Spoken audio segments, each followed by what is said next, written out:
Si Mateo at si Eliza ay magkaibigan na matagal nang magkasama sa kanilang munting barangay. Si Mateo ay isang magaling na magsasaka na nag-aalaga ng mga manok, habang si Eliza naman ay isang mabait at masipag na guro sa lokal na paaralan.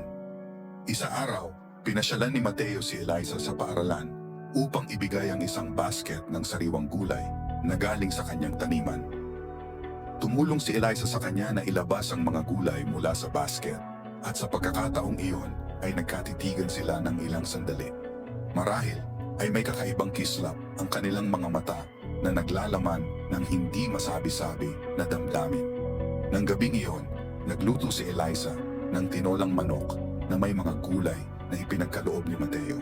Masayang naghapunan sila sa ilalim ng kahoy na puno sa likod ng paaralan habang nagsasalo-salo sa masarap na ulam na gawa ni Eliza. Habang kumakain, unti-unti nilang napagtanto na ang kanilang pagkakaibigan ay nagiging higit pa. Sa bawat araw na lumipas, mas lalo pang lumalim ang kanilang pagkakaibigan hanggang sa hindi na nila mapigilang ipakita ang kanilang pagmamahal sa isa't isa. Nagtanim sila ng mga gulay at nag-aalaga ng mga manok na magkasama. Ang kanilang pagmamahalan ay parang tinola. Simple ngunit masarap, puno ng pagmamahal at pag-aalaga. Sa kabila ng mga pagsubok at hamon ng buhay, nanatili silang matatag at nagmamahalan.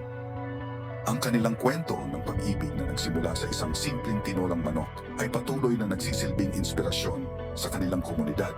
Patunay na ang pagmamahal ay masarap at makulay tulad ng bawat hapunan na kanilang pinagsasaluhan.